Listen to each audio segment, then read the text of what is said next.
नमस्कार, जेकेएन हिंदी न्यूज में आपका फिर से स्वागत है।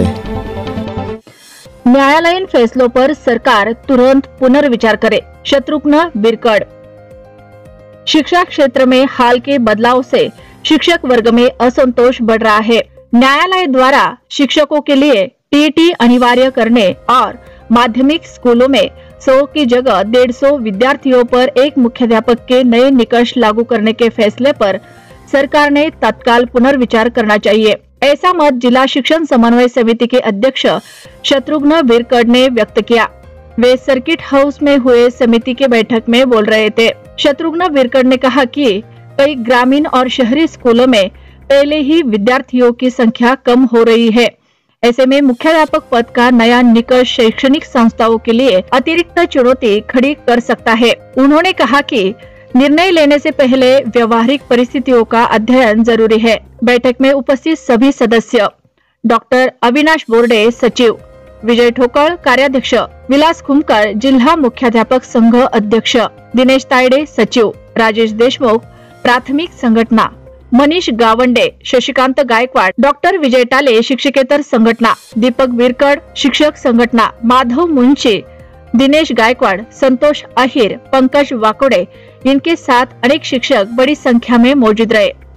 अकोला से जेकेएन हिंदी न्यूज संवाददाता गजानन वाडखेड़ी की रिपोर्ट।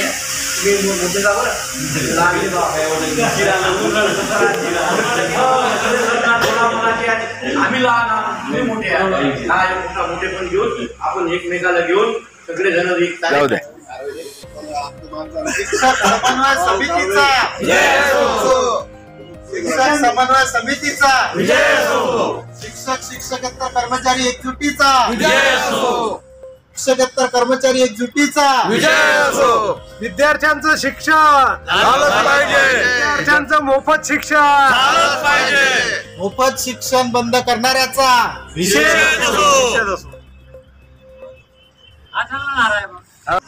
आज आपण सर्किट हाऊसला इथे जे जमलेले आहेत याचा मुख्य उद्देश आणि कार्यक्रम काय होता? महाराष्ट्र शासनाने सर्वोच्च न्यायालयामध्ये जी याचिका सादर केली होती आणि संच मान्यता आणि शिक्षकांची टीईटी या संदर्भामध्ये जो शिक्षकांवर अन्याय होणारा जो निर्णय सर्वोच्च न्यायालयाने दिलेला आहे, या संदर्भामध्ये आम्ही या ठिकाणी आज जमलेलो अकोला जिल्ह्यामधील समन्वय समितीचे शिक्षण क्षेत्रातील विविध संघटना या सभेला उपस्थित होते आणि लवकरच या निर्णयाच्या विरोधामध्ये आम्ही मोठं आंदोलन उभं करणार आहोत आणि या समस्या सोडवण्याकरता अकोला जिल्हा नेहमीच अग्रेसर असतो, याही पुढे अग्रेसर राहील। या दृष्टीने अकोला जिल्हा समन्वय समिती ही प्रयत्नशील राहील आणि हे जे निर्णय सर्वोच्च न्यायालयाने दिलेला आहे हा अतिशय चुकीचा निर्णय असून या संदर्भामध्ये या ठिकाणी आम्ही सर्व जमलेलो आहोत। त्याच्यानंतरची पुढची भूमिका काय असेल?